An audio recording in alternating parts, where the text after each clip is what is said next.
Hey everyone, welcome to Beginnings, the show that asks, where do creative people come from? My name is Andy, I'm the host of the show and a writer and performer based in Los Angeles, California. That is the deep sigh of a man who has lived over a year in purgatory. Yes, very dramatic, but you know what, folks? I spent an entire year not going anywhere, not doing anything, not taking any risks at all to get myself, Naomi, or any other person infected. And I'll tell you what, everyone, it is destroyed my brain. Oh, boy. And now we're in this new limbo where some people are getting vaccinated and other people aren't. And Naomi figured it out. She said, you know, over the last year, we were all in it together. There was solidarity. And now that solidarity is broken. And broken kind of randomly. As some people are getting it, other people aren't. Some people just wander into a CVS at the end of the day and get it. For no other reason than they were there. And it is now just, as Hobbes said, a war of all against all. You know, spiritually, a war of all against all. And I don't know. I'm also feeling in a weird place where we have the future dimension back. And I honestly don't know how to feel about that. I mean, I'm happy to, at some point in the next couple months, be able to travel and see my family, but oh boy. But I'll tell you what I am not feeling wishy-washy or wavery about. It's today's episode. Because I'm talking to the wonderful Tobin Sprout. And if you don't know who Tobin is, why don't I read you his bio right now? Born in 1955 in Dayton, Ohio, Tobin Sprout is an American artist, musician, and children's book creator. As a musician, he was well known as a founding member of the indie rock band Guided by Voices before going out on his own, releasing his first solo album, Carnival Boy, in 1996. As an artist, Tobin is famous for his photorealism large format paintings, especially the Super Chrome series, although he does paint in other styles as well. His children's book, Elliot, about a magician's rabbit who finds the courage to leave his top hat, sold out of its first print run. And his latest album, Empty Horses, was released late last year on Fire Records, and like everything else Tobin does, it's great. Yeah, I'm a huge Guided by Voices fan, particularly the era that Tobin was part of the band, which is, I guess, their first, through Mag Earwig, pretty much. Is that right? I can't remember exactly. But as I mentioned in this episode, Tobin writes these perfect pop songs. And it wasn't until we started talking that I realized there's probably, because Tobin is a very, as I say in this, a very kind of like forthright person. It's interesting. We ended up talking a little bit about tension and creative tension. And it's very interesting after talking to Tobin for an hour to imagine him and what I have to imagine Bob Pollard is like. I assume more freewheeling, let's say. It's interesting to think of them in a band together, and probably what made Guided by Voices so great in that period was the tension between their personalities or their outlook on making things. But yeah, good talk. By the way, if this is your first episode of Beginnings, thank you for checking out the show. If you'd like to check out other episodes, I think they're all there on Spotify, and a lot of episodes are on the other podcatchers. I have done hundreds of interviews with writers and performers and musicians and artists and thinkers. Just recently, Ian MacKaye, Mary Timony, Thurston Moore were on the show. If you like classic indie rock like this, Mac McCaughan and Spiral Stairs have been on the show before. Carl Newman from New Pornographers. So check out those episodes. If you want to subscribe to the show, you can do that on Apple Podcasts, on Stitcher, Google, Amazon, Spotify, pretty much wherever you get your podcast from. And if you want to find me on Twitter or Instagram, it's at Andy Beckerman. I have some amazing episodes coming up. Speaking of Spiral Stairs and Pavement, Bob Nastanovich. I've got the lads from Chavez, Jamie Stewart from Shoo Shoo, British author Steve Islet, who's one of my favorites. I just talked to him. So stay tuned for those. But for now, let's talk to Tobin.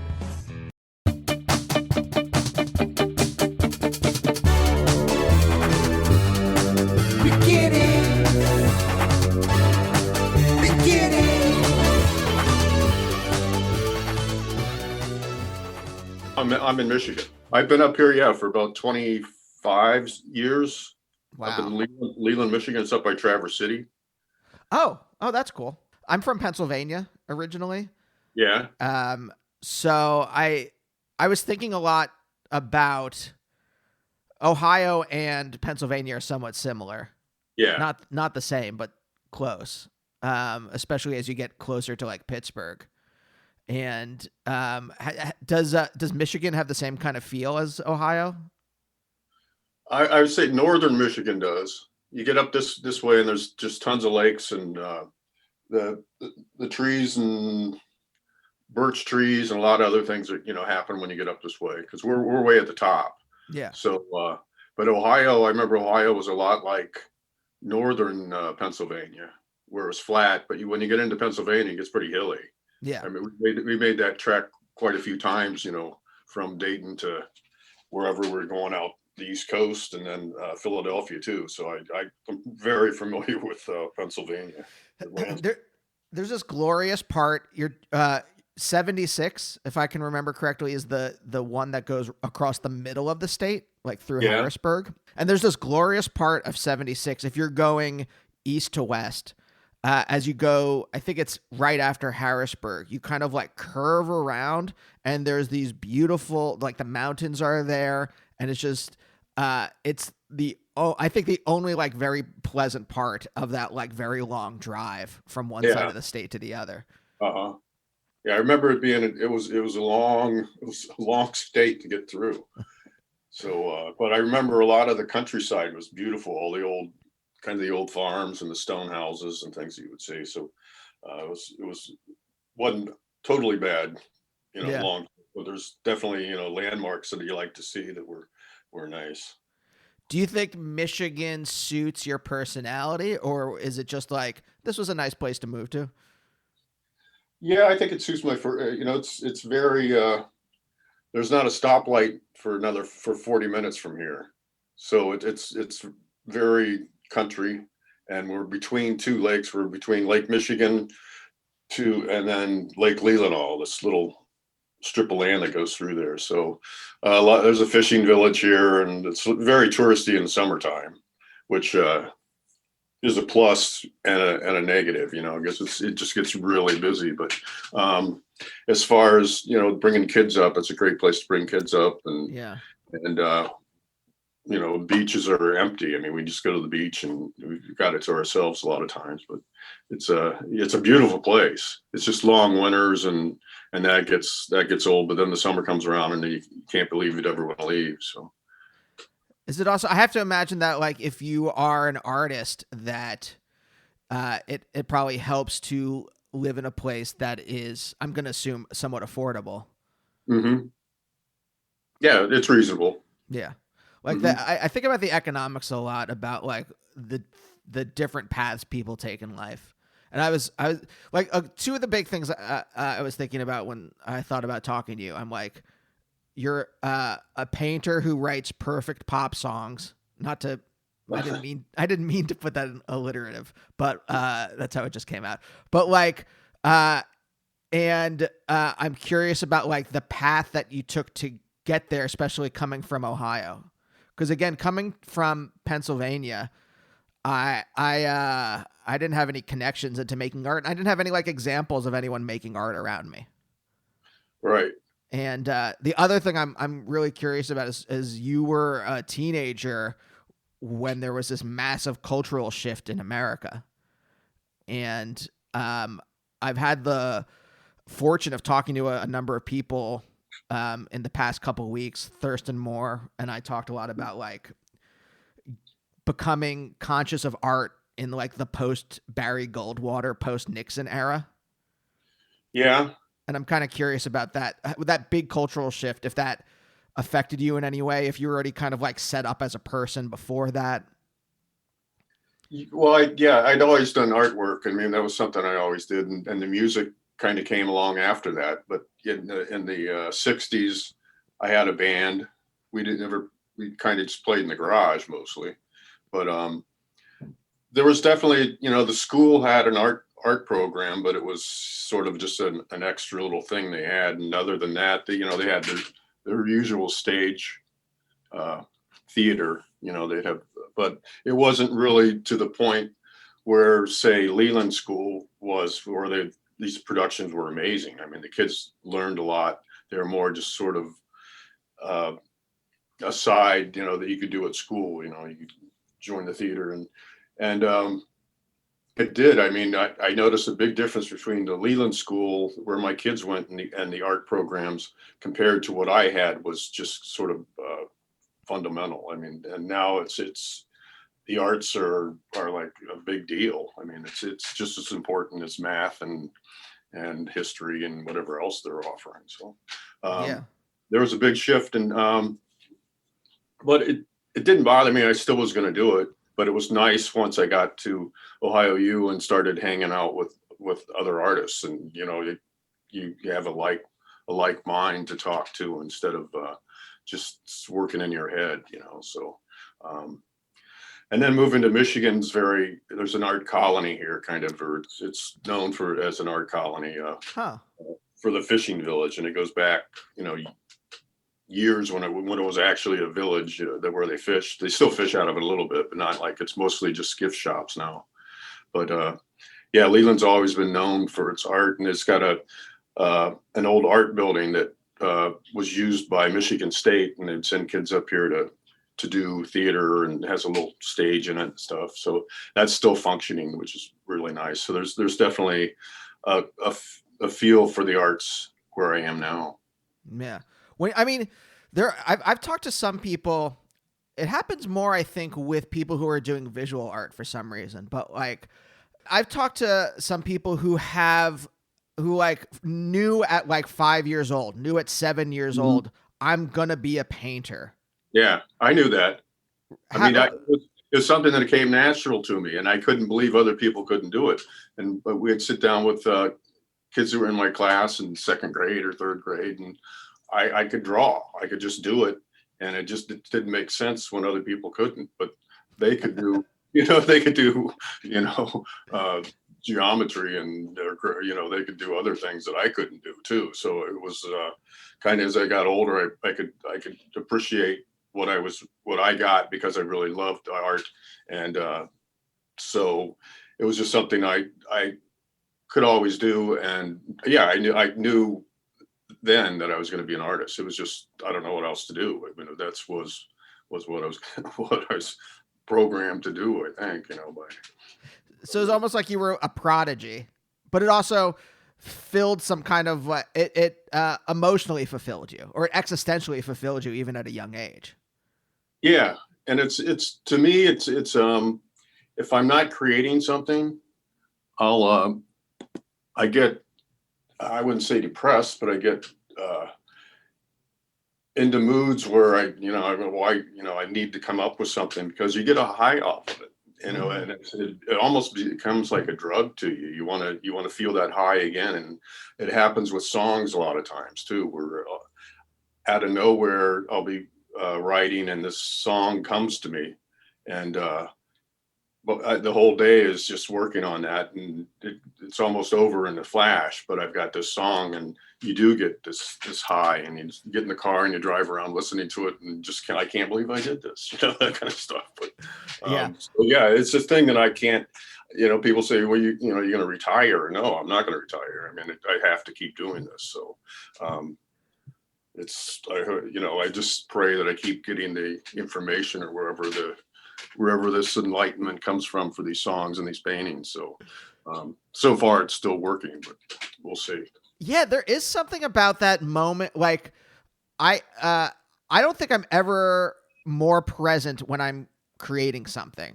Right? Hmm. Even on I would think like I was like I say all the time like when I'm on stage is the time when I'm the most present, but Yeah. I don't think I'm ever in the flow of life as much as I am if I'm writing I mean I don't write a song, I don't write music professionally, but like I write music, and like when I'm like recording a song, like Hmm. hours can go by and I don't Right. realize that hours go by. Right. And you don't want to be disturbed by anything Yes. because your mind's just, I got to do this because this has to go here, and if I don't do it now, I'm going to miss it. Yeah. So yeah, you make sure that you've got that time blocked off that Yeah.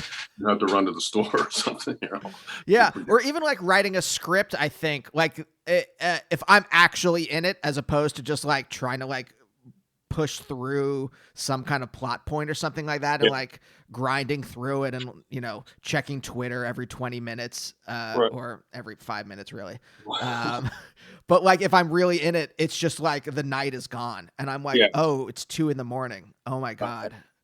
Well, hardest thing I ever did was write. When I wrote the book Elliot, I wrote a larger book that the book Elliot came from, Mm. and it was one of the things where I had to stay on to keep all the things that were happening in the book. I had to keep on it every day instead of like a song, you get the song done in one day. But this had I just for weeks it was grueling because some days you don't want to write, but you have to keep going at it and staying so I don't think I'm going to do that again. I mean, I just don't have the patience for it. I don't think, but I did then, and I'm glad I did. But I don't know if I could do that again. But I've said that before about um, doing photorealism that I didn't want to. I'd never go back to that, and now I've gone back to it, and it's like more fun than it was before because I've learned so much between what I was doing before that, and then what I started doing after that, and then back to that. I'm using all the things that I learned between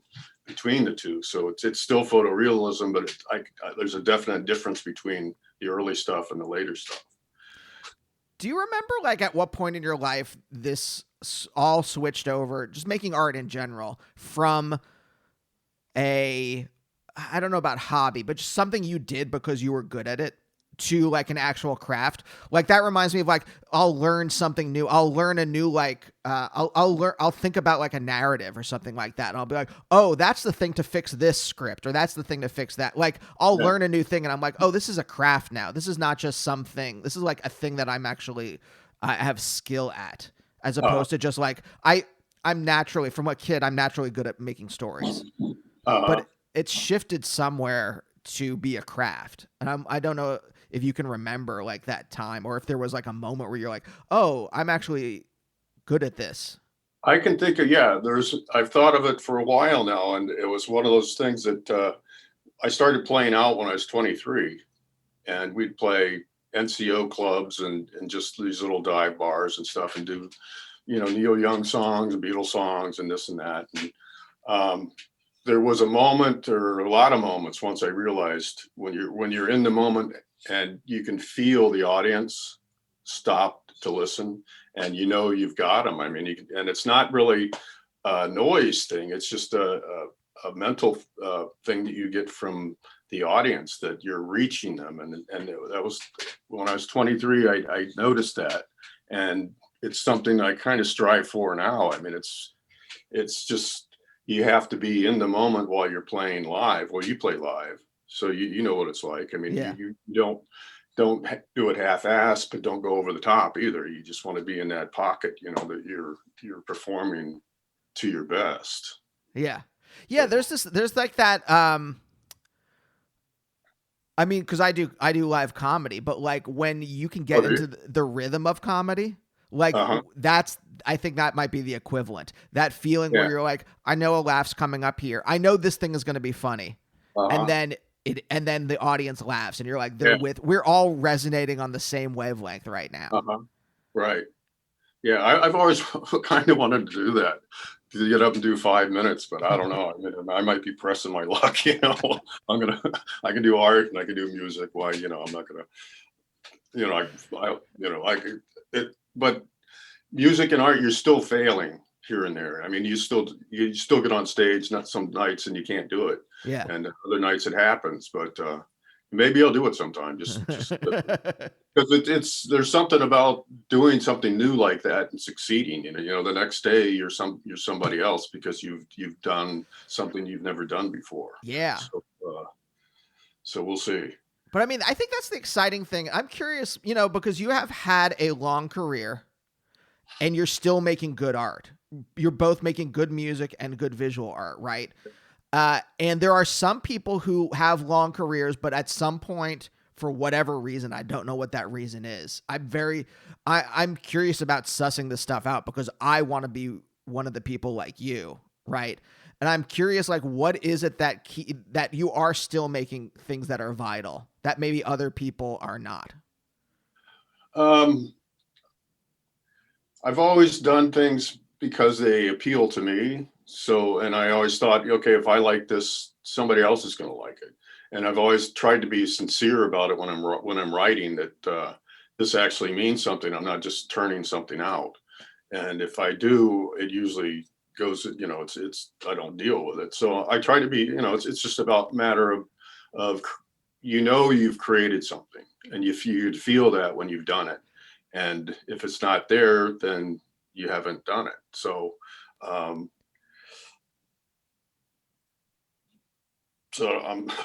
kind of lost my train of thought.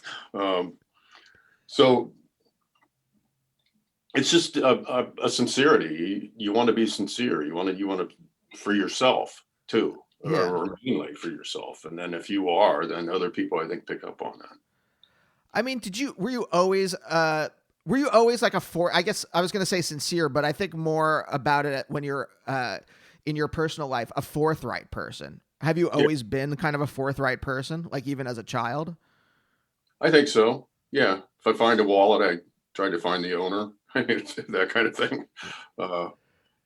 I've always tried to be true to myself. And I think that's something I've always thought was important, for your character to be honest and try to make a better person out of yourself and be better to the other people. And then, when you can make somebody's day, I think that's, people are just trying to get through life. I mean, if you can make it a little better, then I think that's maybe just a little thing, but I think it matters to the whole universe of matters. Yeah. No, I think so too. And I'm wondering, was this something that your parents instilled in you? Did you grow up religious? Is it just a belief seeing the world?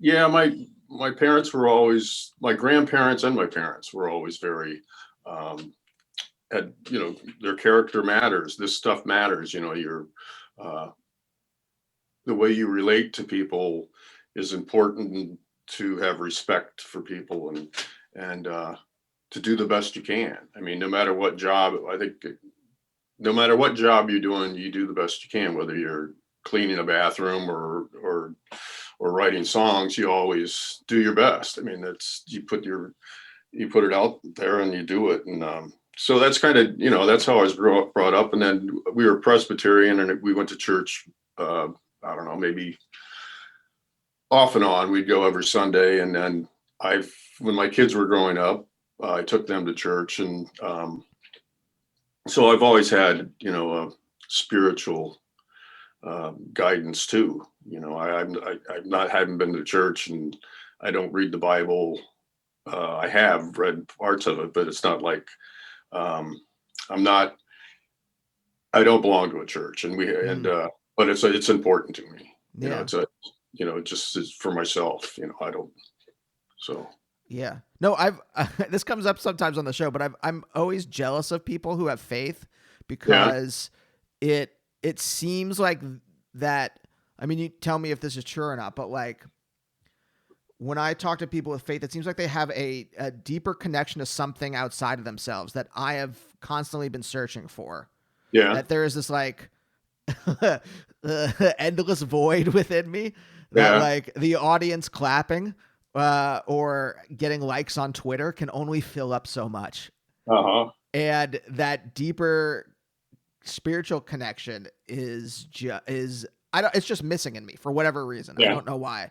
Just the way I'm set up as a person. Well, it's always mattered to me that there's something bigger than myself, and there's a reason why I've been blessed with certain things and not with others, and so I can say I pray sometimes, and it does seem to help, because you need some guidance, I think, and it doesn't come as these visions or anything, but it comes as just a self. You reach into yourself, and maybe when you pray, you get some kind of information that helps you make your decisions, and that's kind of how it works for me. Yeah.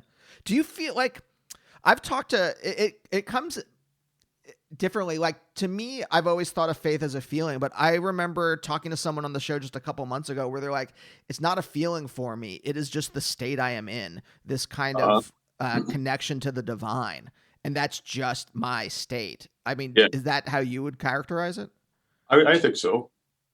That there's I made a connection when I was younger, and there was a time when I was in college that I swore it off, maybe for a few months or something, and sort of tried to take another look at atheism, and it didn't, I felt like it was gone or something was missing, and so um, I just believe that there's something bigger than myself and bigger than anything we can imagine that's there to help if you need it. So, Yeah. yeah. I mean, was that just the natural kind of like I'm in college, I'm pushing against like Yeah. who I was, and I'm trying to figure out my identity? Yeah. Like I knew better than I just was. Yeah. You go college, you've been to college, Yeah. or you know what it would be like you just all of a sudden you have these other ideas. I'm not going to go with that. I'm going to think this way, and you test things out. That's what college is about, to test out your life and where you want to go and figure out where you want to go. So, um, Yeah, it's always funny to me just how much I pushed against who I was, only to just come back right around to the same place. yeah, Like I'm just like I spent like years just like struggling. Like no, I'm not gonna be goofy, or yeah, I'm not gonna be silly, and then just like it's who I am. yeah. Because I was, when I look at like music, it's like why can some people get on stage and move and jump around, and why can't I be more like a crazy rocker? And then it's like, because that's not me. I get up there and I'm thinking too much about making sure I'm playing right, and Mitch can jump off the stage or fall off do whatever he wants, and that's Mitch. So Yeah, you just have to be who you are. that's so funny. Do you think it's an emotional thing? Because I'm also when I'm on, I've been thinking about this a lot lately, just more for like playing, performing comedy on stage, but like playing music, I'm definitely very still. And I'm just Yeah. like, please don't fuck this up. Please don't fuck this up. Uh-huh. And then I'm like, but even with comedy, I'm just very, I've been thinking more and more about like moving on stage and being more free on stage. And I mean, obviously no one's really performing much at this point, Yeah. but like back in March, the last time I performed live, I was definitely trying to experiment more with like moving on stage. And I think for me, it's a very like, it's both like I'm embarrassed. I'm like, what if I move in a weird way? And You're right. I embarrass myself, but also, I think it's an emotional thing. Like, it's like, I might be too free with my emotions. And I connect some of that stuff with growing up in Pennsylvania. I'm wondering, like, are you pretty free with your emotions? Do you connect that at all with growing up in Ohio, like the way I Yeah. do with Pennsylvania? Uh-huh.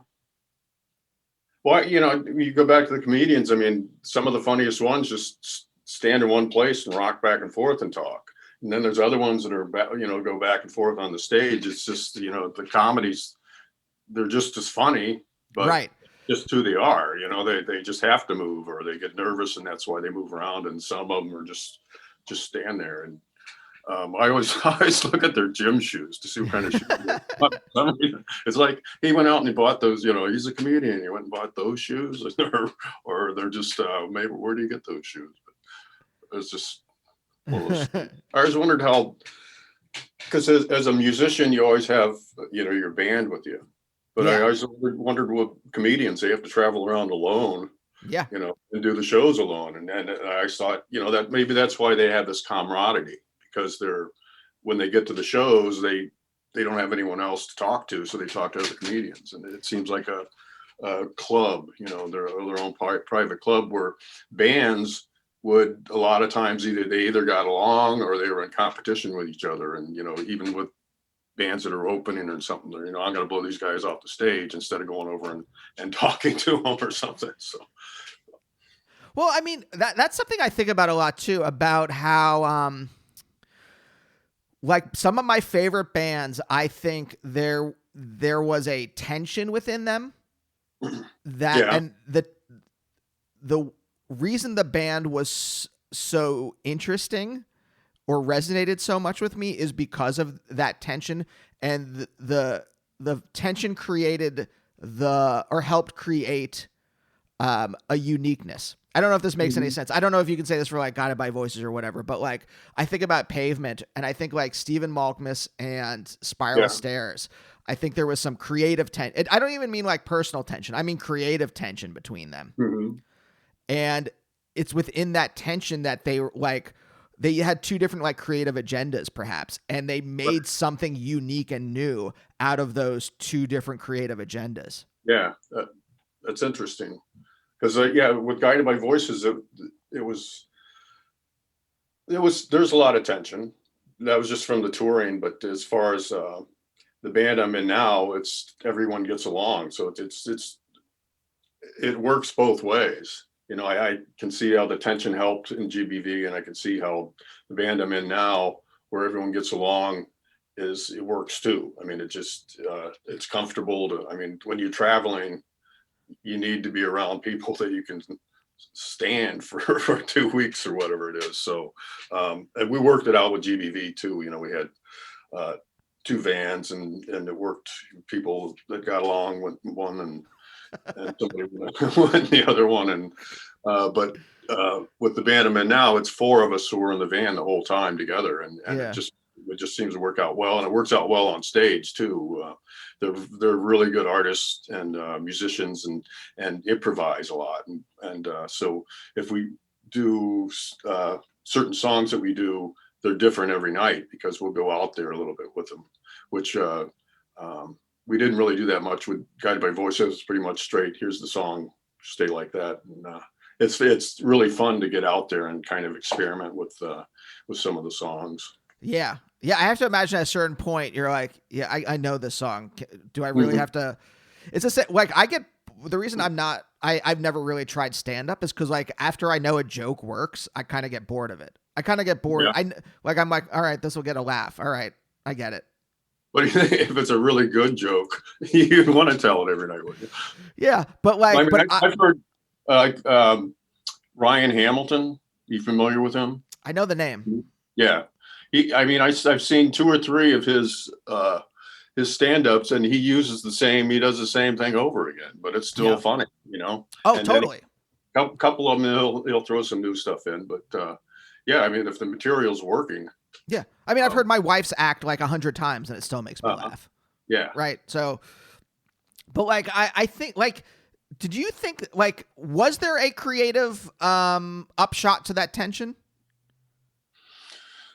I think you worked harder on songs. You want to make sure that they were going to be worthy or whatever. And I think there was a playoff of trying to match what Bob was doing. I couldn't keep up with the amount he put out, but I wanted the quality to be there. So I think there is a lot of that, and that works positive. Positive.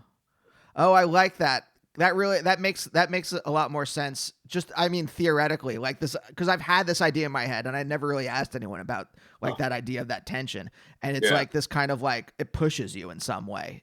Mm-hmm. Oh, that's interesting. Yeah. Can I ask a little bit about growing up in Dayton? Sure. Like, is there something that like what kind of city was Dayton when you were growing up in it? You were mostly a teenager in like the 60s and the 70s. Yeah. Like, what was the city like? Is there something in your mind that like this was Dayton at that time period?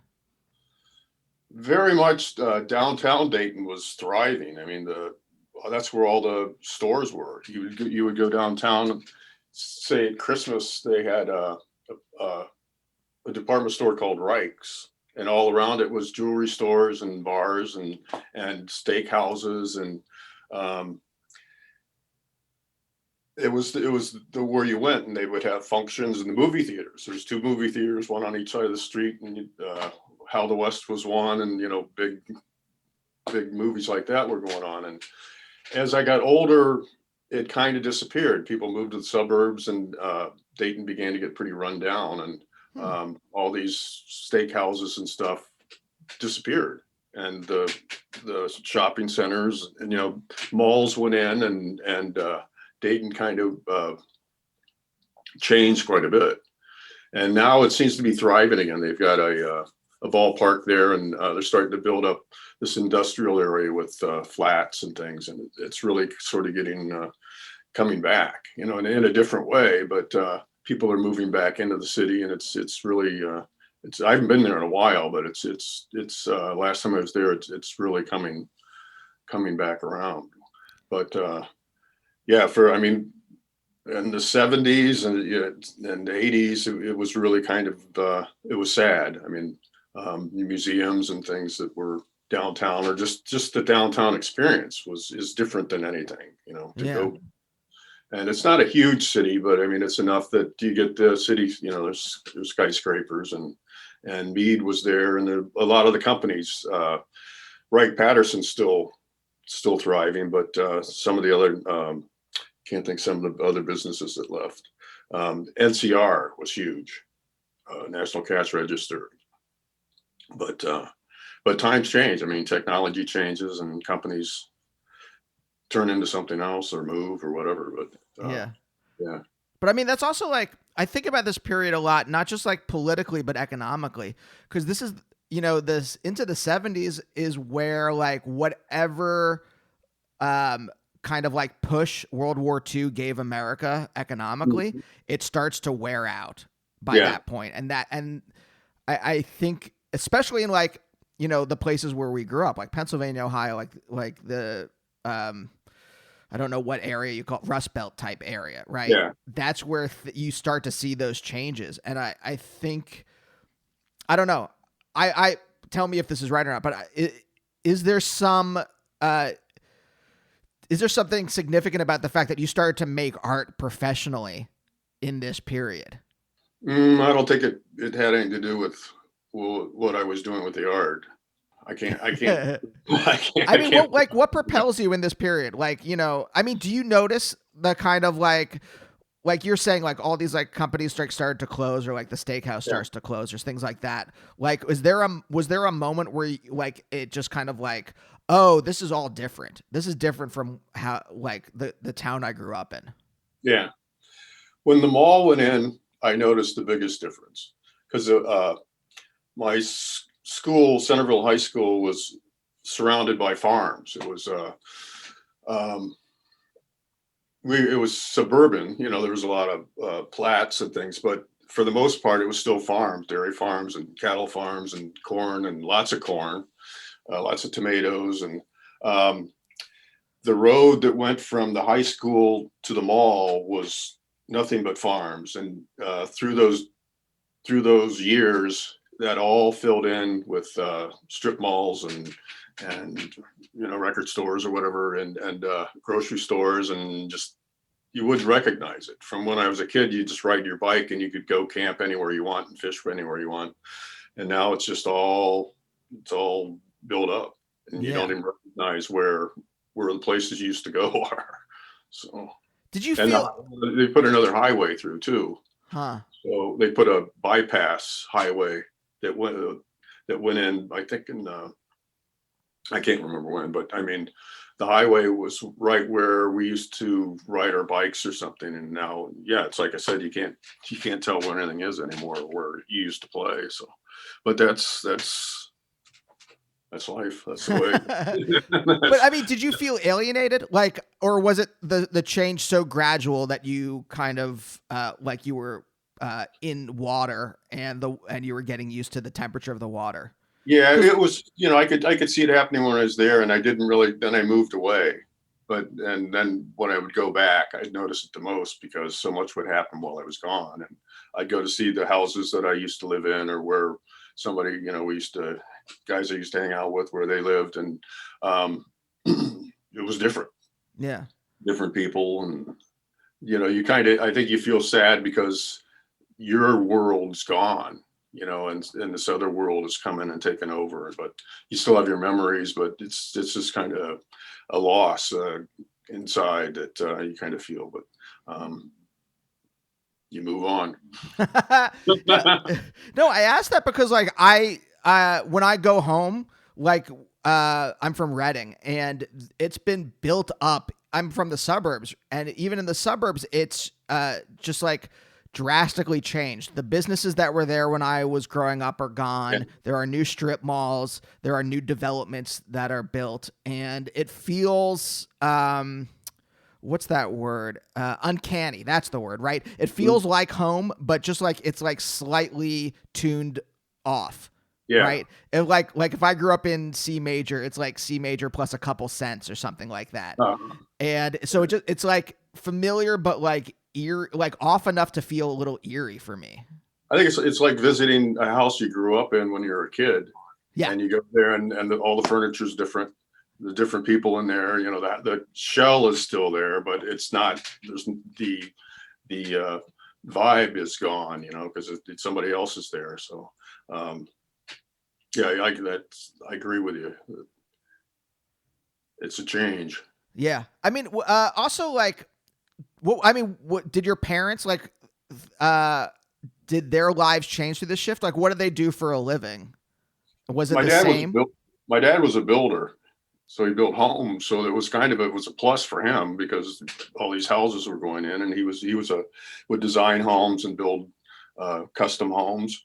And I worked construction too, so I always had work. Uh, and they ended up when they're in their 50s, they moved to Florida. So they were off, and Yeah. I don't think they would go back and visit, but they never commented on what happened to our city. Our city's gone, or whatever, however the song goes. So I think I know. I don't know if I just think I noticed it more because I grew up there and my parents didn't. My mom kind of did, but my dad, uh, they kind of. Well, I guess they did. They grew up.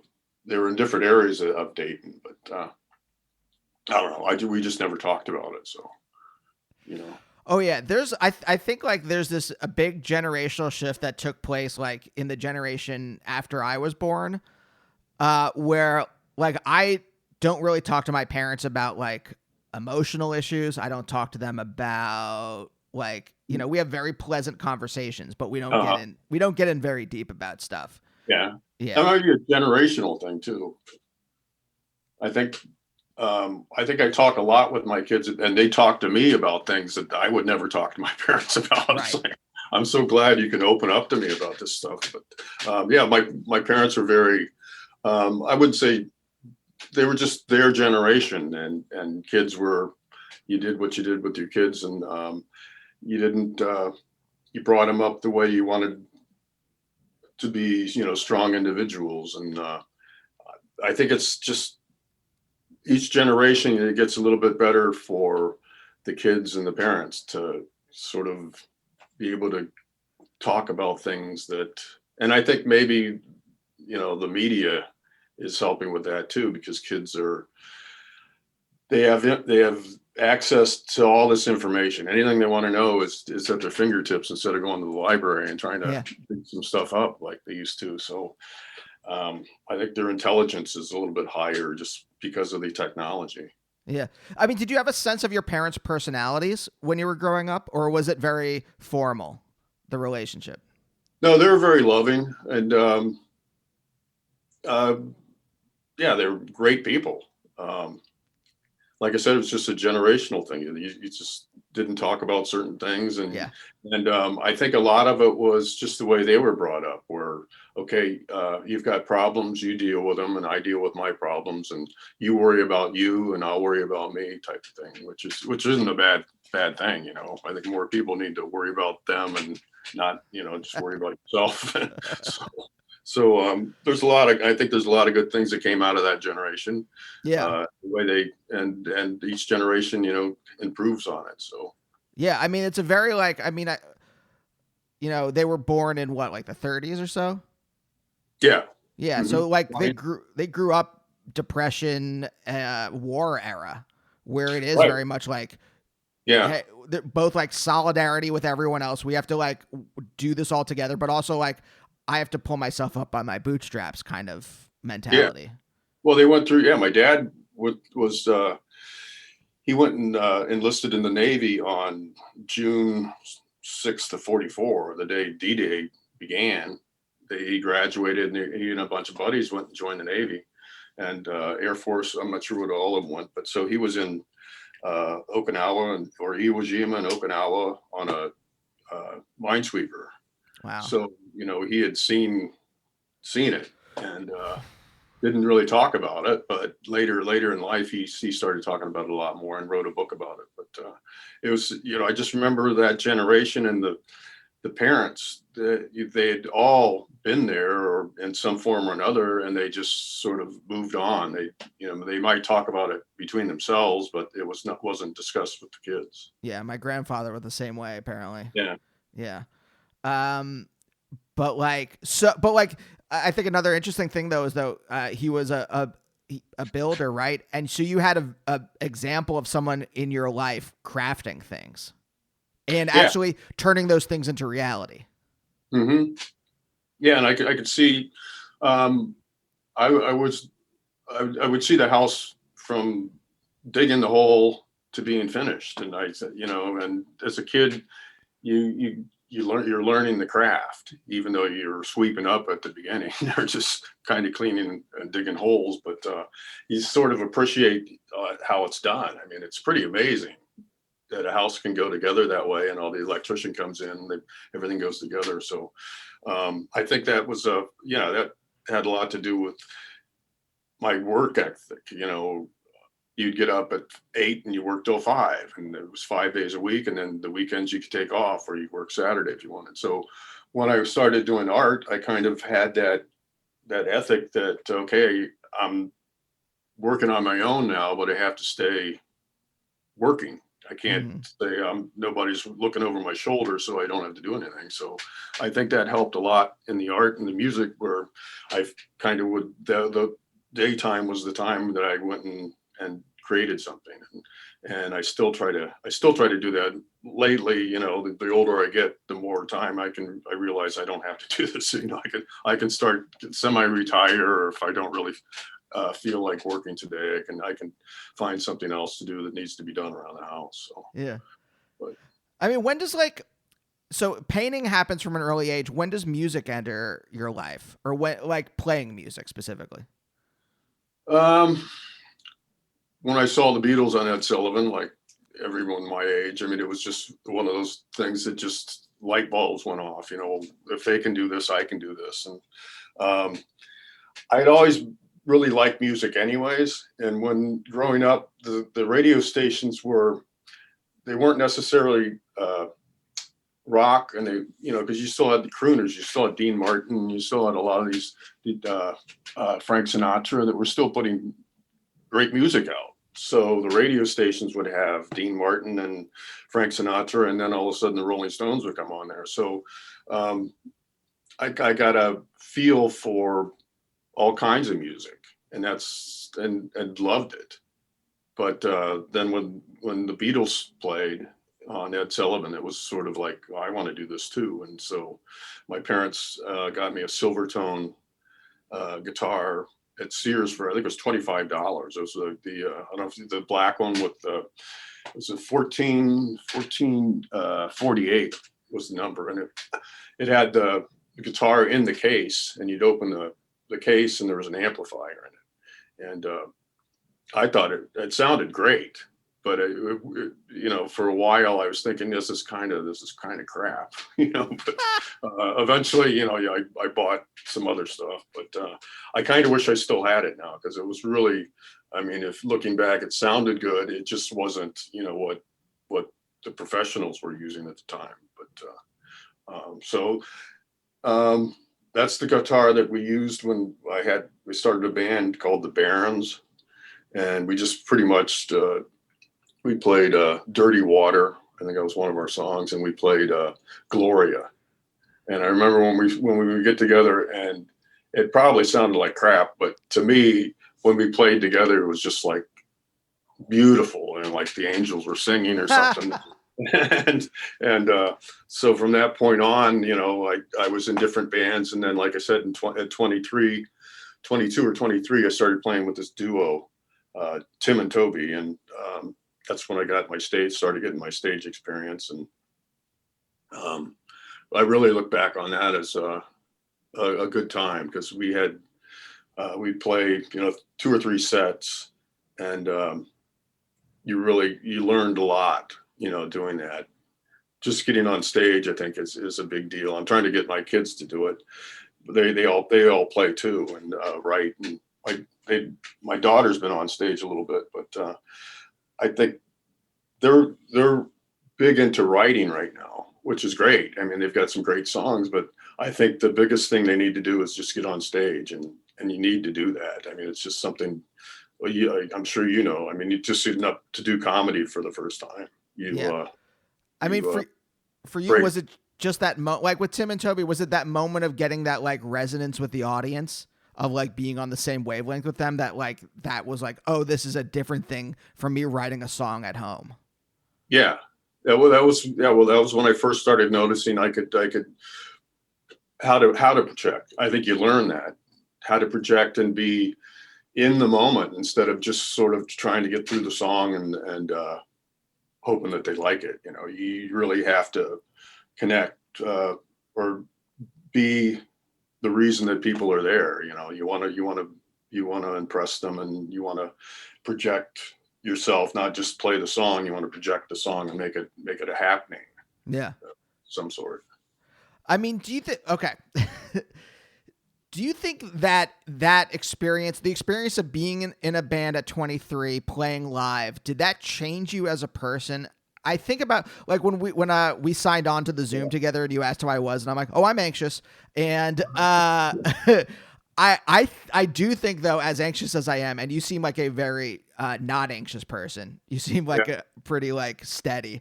That performing live or having to do art in public in front of people has in some way, though, made me less anxious, because it has forced me to be present in some way. And all my anxiety is about like thinking about the future. Yeah. Was there any kind of transformation through like playing live, or do you think that it was just like, it just fulfilled something for you? I remember the first time I played live, I thought the whole world knows about this. I'm out there. I broke this. Yes. I broke the mold. And everybody knows that I did it.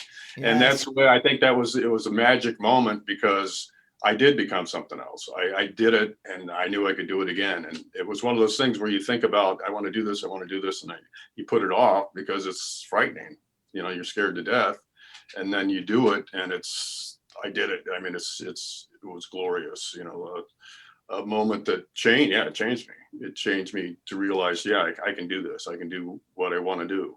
But you're going to have to jump through those hoops, and you're going to have to scare the shit out of yourself here and there. And I think that's important. Do you think were you afraid? Were you like a fearful person before that, or just like you were fearful when it came to like performing?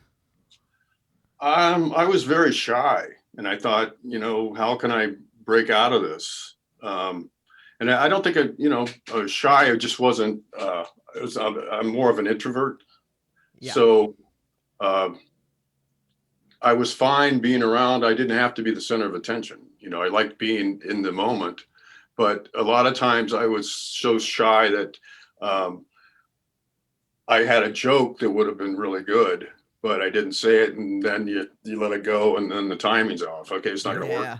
So I thought, if I get on stage, that's going to help me break out of this, whatever it is, that I have, that the introverted. And so I think that was why it was so frightening, because I was an introvert. Had to get on stage and get out there. And but I think it did help me in a lot of ways, but in the same way, I'm still an introvert. You know, Yep. I think something that stays there all the time. But I learn how to use it or how to break out of it when I need to. Yeah. Well, I mean, painting is a solitary thing. You're in the same way like that writing is a solitary act, right? You at some because I started writing at an early age, right? I think that helps form you as a person. And then when you start to do other things like live performance or stuff like that, you now have to like break out of who you like how you formed and to Yeah. do this new thing. Well, I always thought of myself as a painter first, and I think one of the reasons is because of being an introvert. Because you paint it, you put it on a wall, and you don't have to explain it. Where your songs, you write a song, you have to go perform it. You know, so I think, and as artists, a lot of people look at artists, they're supposed to be kind of quirky or something. You know, they're allowed to be kind of quiet and weird and whatever it is. So I think I always felt more comfortable as a visual artist. But lately, I think in this last tour that I did, and I just really enjoy getting on stage now. And it's something that used to not be, you know, I loved the studio, but the stage was kind of, you just had to do that. Now it's to the point where I like it. And I think it's because you learn how to do it and it's exciting. And you get the immediate feedback. And so yeah, I can't wait to get out again and play. And I'm sure you're the same way. I mean, we've got a couple shows. We've got 4 shows in January. Wow. So I'm hoping that if it works out, we can get it rolling again. Fingers crossed. Yeah. Was there a moment both in your as a visual artist and as a musician where you're like, oh, this is my career, or like this is I'm actually doing this in quotes for real? Yeah. I was working I lived in Sarasota in the 80s.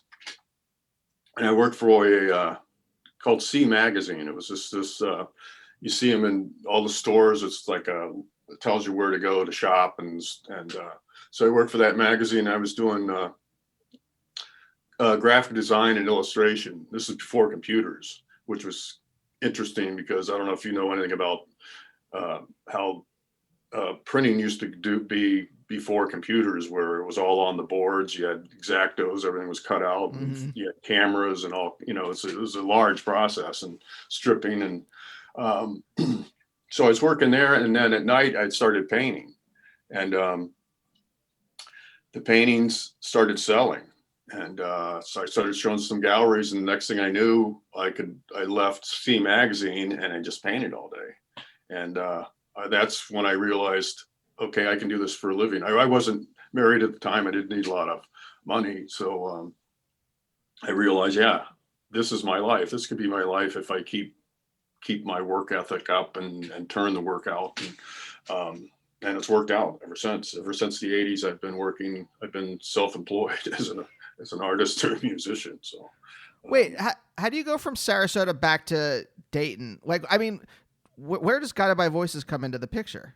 Well, I met Bob before I left to Sarasota, and I did the Figure 4 album, and he did Forever Since Breakfast.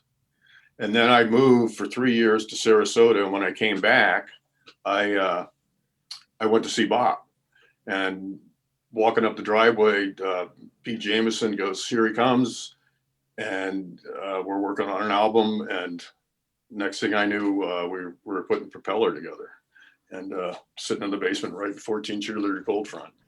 So so from that point on, I was in the band, and I was still painting too. So I had both avenues working, and stayed until Under the Bushes, and was actually on Jane of the Waking Universe and some other stuff. So and then I went out on my own. My daughter was born, and I had a son, and I was in Vancouver when my son was born, and then my daughter was born, and I just thought, you know, I need to be at home with the kids. So, but I still had my artwork, so I knew I could still make a living, and then the solo albums too. So I still had those going. I mean, you seem like a pretty I think I said this before, but like emotionally steady person, right? Because like I don't like moving a lot. Like Yeah. you not only do you have you moved to a bunch of different places. Like I was in Pennsylvania. I was in Reading and then Pittsburgh and then Philly.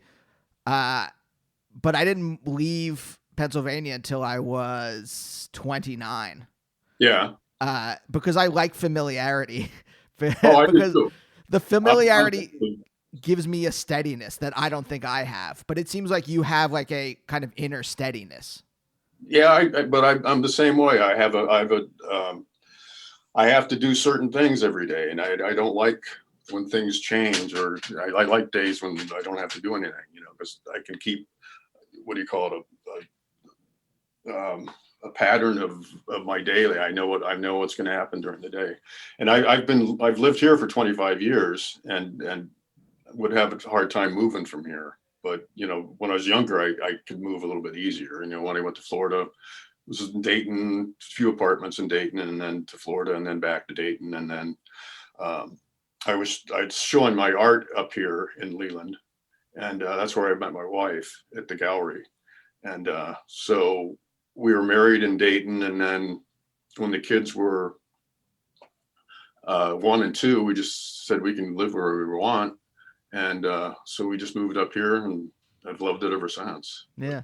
But yeah, I don't like a lot of change,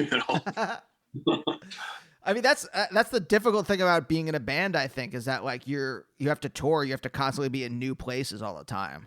I like touring because you get in this groove that's, you don't realize how stimulating it is. Even the traveling, it's like for 2 weeks or whatever, you've got something to do every day, and you've got to make that trip, and you've got to set up, and you got to do your sound check, do the show, and do the next thing the next day.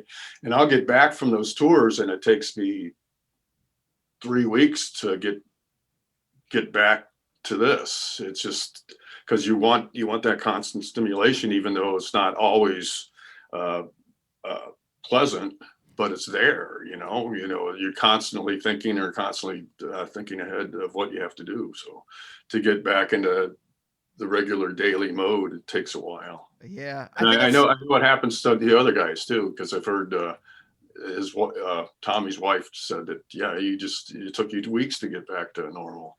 So I think that's the toughest thing about making things is forcing yourself to be stimulated by the world. yeah. Like, I don't know if you're a sensitive person or not, but I know that like for myself that like because I'm a sensitive person, I need to experience the world, but at the same time it's a little painful or a Hmm. lot painful sometimes. Yeah, I'd agree with that. I mean, I in order to create something, I have to be excited about it. Mm-hmm. A lot of times I can go out and just paint, but if I'm not excited about it, I'd rather cut the grass or something. It's got to be it has to be something that I get a spark from, and it might just be I'll hear a commercial or something in a commercial that triggers I really like that, whatever that is in that tune, and try to figure out what it is that I heard, and write something, or even painting, like the cover of the album with the Red Cross pin was Yeah. just this. My wife goes to resale shops all the time, and she had found this it's only little tiny Red Cross pin, and it was on her dresser, and I looked at it, and it was just like, this is kind of, it's because it had rust and it had all this little stuff on it. I thought this would be a cool painting, huge, so that, and just little things like that inspired me to do that cover. And I didn't do it as the cover to begin with. I just painted it, but once I had it finished, the format was square, and I just thought this would be a really nice cover. So and it turns out that I've got a song called Antietam on the album, and Clara Barton was at Antietam, would bring food and bandages to Ah. the soldiers, and she would later start the American Red Cross in the United States in, I think, 1881 or something. But so that was kind of it was an accident, but I thought it was interesting that subconsciously the two went together. I mean, we're right at the end of the show, but is there something that is articulatable about what excites you, whether it's making a painting or writing a song? Or is it just that it just excites you and you're like, I don't know what it is. There's just something in me. Or is there a way to like articulate what that is maybe? Sometimes it's just the mood, I'll be in a good mood and it'll hit me right at the right time. And it works. Other times, I really want to get up and write and paint, and I just can't do it because I'm not in the mood. So yeah, it's like, I think that's where my spirituality comes in, because it seems like you get, you get some kind of volt from some higher power to do something. And so a lot of times you can't take credit for it, because I just think sometimes it's the higher power that's saying, okay, I'm going to let you do this one or something. That seems like a very nice place to end. Thanks for taking the time to do this. I really appreciate it. Yeah, it was good talking to you. Yeah. And we'll see you next time. Bye. Bye, oh, bye, oh, bye, oh, bye, oh, bye, oh, bye, oh, bye.